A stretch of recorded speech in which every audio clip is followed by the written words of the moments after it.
In today's video, I'm going to teach you how to add the futures order history panel to your Binance trading layout. If you use Binance on the desktop terminal or through the advanced web interface, customizing your workspace can make trading much more efficient.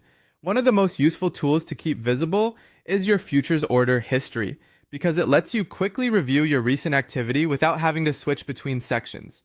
In this walkthrough, I'll show you exactly how to bring that panel into your main layout and keep it there for easy access.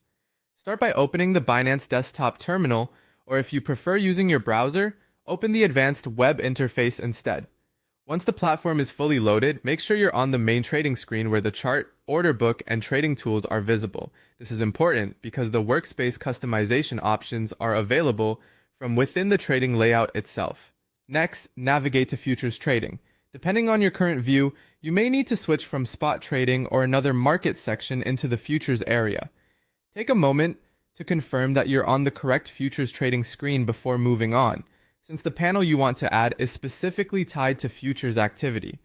After that, look toward the bottom panel of the interface. In this area, you should find a tab labeled Add Workspace or Tool with a plus symbol. Click that option to open the available workspace elements you can add to your screen. In some layouts, you may also be able to access the same panel more directly by clicking the Order History header instead.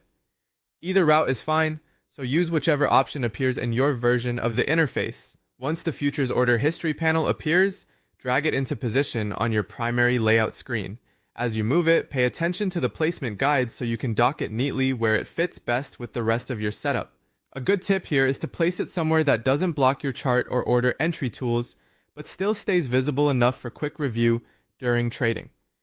Finally, lock the futures order history panel into place. This ensures it stays anchored in your primary workspace and won't shift around accidentally while you're using the platform. After it's locked, your layout will be more streamlined and your order history will be much easier to monitor in real time. That's it. You've successfully added and locked